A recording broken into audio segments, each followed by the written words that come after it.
Hello friends. देखिए, आज हम लोग एक टॉपिक देखते हैं पॉलिटी का, जो कि बहुत इम्पोर्टेंट होने के साथ साथ इंटरेस्टिंग भी है। तो दोस्तों, आज का हमारा टॉपिक है संविधान व संविधानवाद। संविधान पहले पर समझते हैं, फिर उसके बाद में संविधानवाद समझते हैं। तो संविधान क्या होता है? संविधान होता है संविधान एक आदर्शात्मक दस्तावेज है।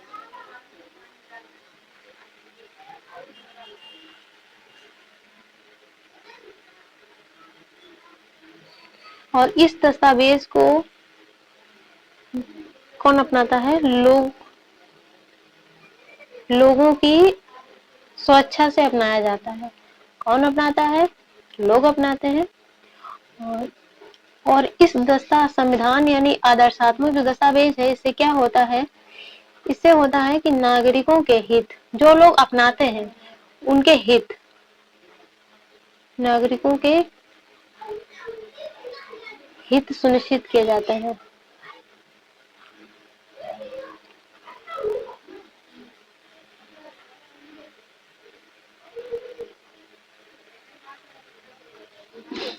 अगर कोई आपको इसकी डेफिनेशन एक ही बार में पूछे तो ऐसा लिख सकते हैं: संविधान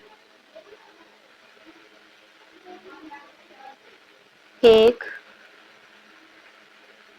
आदर्शात्मक दस्तावेज है।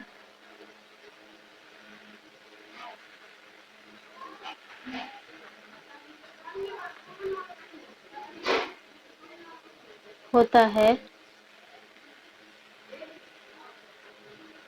जो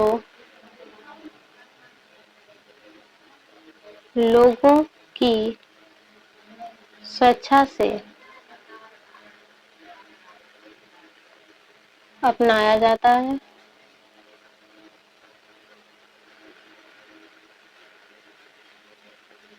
जिससे नागरिकों के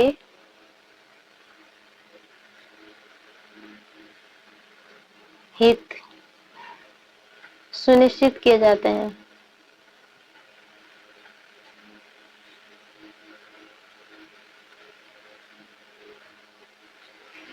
इसे क्या कहते हैं? संविधान कहते हैं।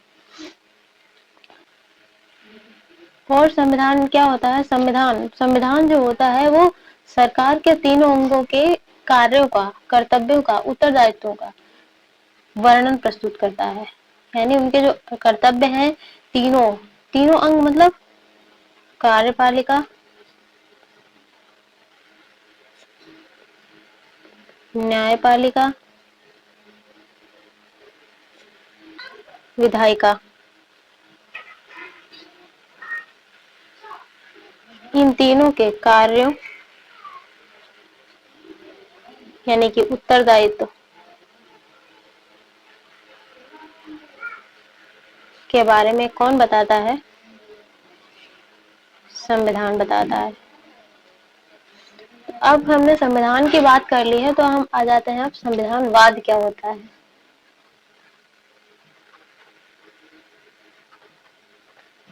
चलिए संविधानवाद को समझते हैं। संविधानवाद संविधानवाद जो होता है ये एक प्रक्रिया है। संविधानवाद क्या है? एक प्रक्रिया है, साधन है। इसे साध्य नहीं कह सकते हैं, ना कि साधन है, ना कि साध्य। और ये जो होता है व्यवहारिक पक्ष पर बल देता है। व्यवहारिक पक्ष पर बल देगा, जिससे क्या होगा? लोगों के हित सुनिश्चित होंगे, लोगों के हित सुनिश्चित किए जाएंगे। इसमें कौन कौन शामिल होता है? सिविल समाज,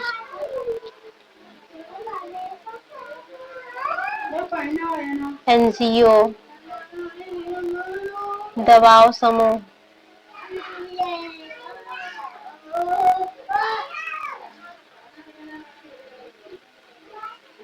इत्यादि। अब बात करते हैं कि इत्यादि में क्या क्या आएगा। तो इत्यादि में जैसे कि मीडिया, अनौपचारिक संगठन,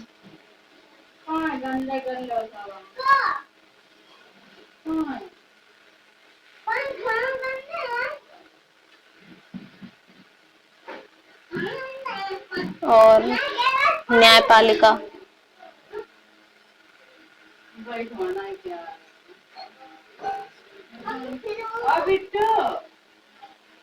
तो ये संविधानवाद जो होता है प्रक्रिया बताया गया। प्रक्रिया जो होती है वो कोई चीज, कोई प्रक्रिया हो तो वो लगातार चलती है। तो संविधानवाद क्या है? लगातार चलता है। और ये एक साधन है, साध्य नहीं है, यानी कि ये एक मार्ग है, लक्ष्य नहीं है। तो सरकार के इस पर क्या होता है, इसमें सरकार के तीनों अंगों के कार्यों का वर्णन किया जाता है। इसमें संविधानवाद में क्या होता है, सरकार के तीनों अंगों पर दबाव डाला जाता है। तीनों अंगों पर दबाव डाला जाता है। अब सोचो कि दबाव क्यों डाला जाता होगा, क्यों डाला जाता होगा? तो नागरिकों के हितों को सुनिश्चित करने के लिए।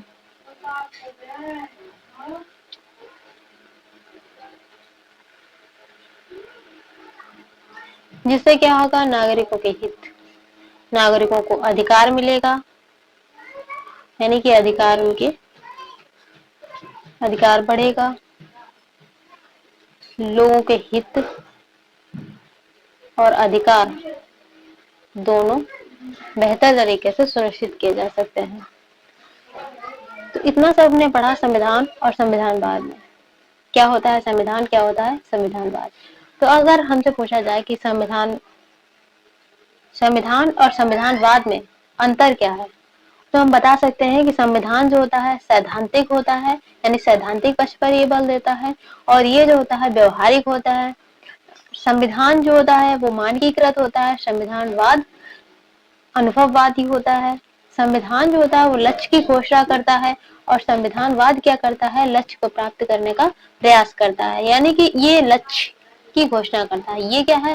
साधन है उसको प्राप्त करने का। दूसरा है, ये संविधान जो होता है वो क्या होना चाहिए इस पर बल देता है, जबकि संविधानवाद जो होता है वो बल देता है कि क्या है। और संविधान के इसमें क्या होता है, संविधान के 3 अंगों को परिभाषित किया जाता है, और संविधानवाद में क्या होता है, संविधान के 3 अंगों पर प्रभाव डाला जाता है, यानी इन पर दबाव डाला जाता है कि वो सही तरीके से कार्य करें। विशेषकर दबाव डाला जाता है कार्यपालिका पर। तो हम यहीं पर अपनी क्लास को आज रोकते हैं, और नेक्स्ट क्लास के लिए आप लोग, आज मेरी ये पहली क्लास थी, तो इसलिए आप सब लोग मुझे सपोर्ट करें, लाइक शेयर एंड सब्सक्राइब करें ज़्यादा से ज़्यादा मात्रा में, ताकि मैं और अच्छे से अच्छे वीडियो बनाऊं आप लोगों के लिए। Thank you.